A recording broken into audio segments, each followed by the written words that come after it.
अस्सलाम वालेकुम, कैसे हैं आप सब लोग। गुल किचन में आपको खुशामदीद। आज मैं एक बहुत ही आसान और बहुत ही मुफीद रेसिपी के साथ आई हूँ और ये मैं आज कहवा बनाने वाली हूँ जो कि बहुत आसान है। और ये जो ठंड हो जाती है, नज़ला ज़ुकाम और गले में ख़राश भी होती है और सबसे बढ़ के जो रेशा हो जाता है उसके लिए बहुत मुफीद है। और ठंड जो लग जाती है उसके लिए भी मैं आपको बताऊँगी कि ये किस तरह से मुफीद है। तो ये मैंने जो इंग्रेडिएंट्स लिए हैं वो मैं आपको बता देती हूँ। ये दालचीनी और ये मैंने मोटी इलायची ली है ताकि आप लोगों को समझ आ जाए, लेकिन इसके दाने निकाल लिए। मोटी इलायची नहीं, उसके दाने डलेंगे। और ये छोटे छोटे 2 पीसेस लिए हैं दालचीनी के। और ये सब्ज़ इलायची के 3 दाने आपने ले लेने हैं। और हाफ़ टी स्पून आपने लेनी है सौंफ, आधा लेमन, चंद पत्ते ताज़ा पुदीने के, अगर आपके पास सूखे हुए पड़े हैं तो आप वो भी इस्तेमाल कर सकते हैं। 1 पिंच आपने नमक लेना है, ठीक है। और इसके साथ आपने आप 2 पिंच लेंगे, इसको क्या कहते हैं, अजवाइन। और उसके अलावा ये मैंने लिया है लेमन ग्रास जो कि ठंड के लिए, ज़ुकाम के लिए बहुत अच्छा होता है। और इसी तरह से लेमन भी ठंड के लिए इस्तेमाल होता है कहवे में। और ये सब्ज़ कहवे की पत्ती है।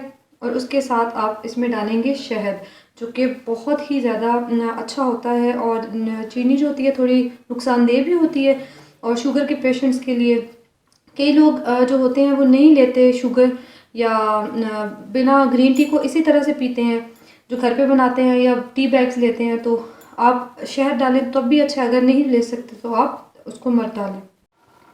अब हम अपने नेक्स्ट स्टेप की तरफ चलते हैं, कहवा बनाने की तरफ। और मैंने ये तकरीबन 3 कप पानी लिया था और मैंने इसको गर्म करने के लिए रख दिया था हल्की आंच पे। अब मैं इसमें ये सारी चीज़ें डालूँगी। पहले मैं डालूँगी इसमें लेमन ग्रास, साथ ही आप अजवाइन भी डाल दें, सौंफ,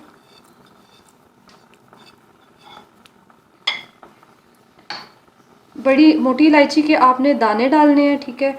और छोटी इलायची को इसी तरह से, दालचीनी भी, और छोटी इलायची को आप खोल के डालेंगे। और ये बादियान का जो फूल है, ये मैं बताना भूल गई थी, ये भी आधा डालेंगे, आप पूरा इसको नहीं डालेंगे क्योंकि टेस्ट में थोड़ा ज़्यादा तेज़ होता है।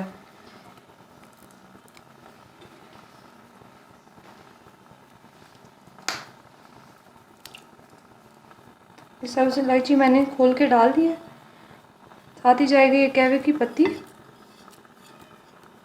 ग्रीन टी और सॉल्ट 1 पिंच जो मैंने लिया था। सॉल्ट और जो पुदीना होता है वो, और अजवाइन, ये तीनों चीज़ें आपके पेट को बहुत सही रखती हैं। और नमक जो होता है उससे एक और फ़ायदा होता है कि आपके जो गले में ख़राश वगैरह होती है, या जो फ्लू की वजह से आपको रेशा पड़ रहा होता है, उसको वो साफ़ करता है।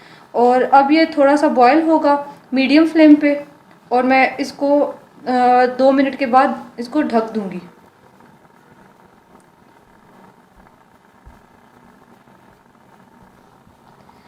अब मैंने इसमें जो तकरीबन 2 टेबल स्पून मैंने हनी लिया था, उसको मैं इस तरह से ग्रेजुअली ऐड कर दूंगी। तकरीबन ऐड हो चुका है और इसको मैंने अब ढक देना है। अब ये कहवा ढककर आपने रखना है तकरीबन 5 मिनट के लिए। और इसको जब वो बॉयल हो जाएगा तो उसके बाद आपने उसको ढक्कन हटा के उसको सर्व करना है। आप देख सकते हैं कि कहवा बिल्कुल रेडी हो चुका है और अच्छे से इसमें उबाल भी आ चुका है। तो अब मैं इसको सर्व करूँगी। तो ये कहवा हो गया रेडी और मैं अब इसको निकालने लगी हूँ। इसका प्यारा कलर और टेस्ट भी बहुत अच्छा है। तो आप लोग बनाएंगे तो आपको पता चलेगा। और जो लेमन है वो आपने कहवा रेडी होने के बाद डालना है, ठीक है। आप 7-8 ड्रॉप्स डालने। ये ठंड से, नज़ला ज़ुकाम के लिए बहुत अच्छा होता है, ख़ास करके जो फ्लू चिढ़ जाता है। बच्चों को भी आप दे सकते हैं, लेकिन ड्रॉप्स कम डालें। और अपने खुद आप जितने मर्ज़ी है ड्रॉप्स डालें, आपको अच्छा लगेगा इसका टेस्ट भी। तो उम्मीद है आपको ये कहवा बहुत पसंद आया होगा, ये रेसिपी कहवे की। और इंशाल्लाह ताला नेक्स्ट रेसिपी के साथ दोबारा से हाज़िर होंगी। अल्लाह हाफ़िज़।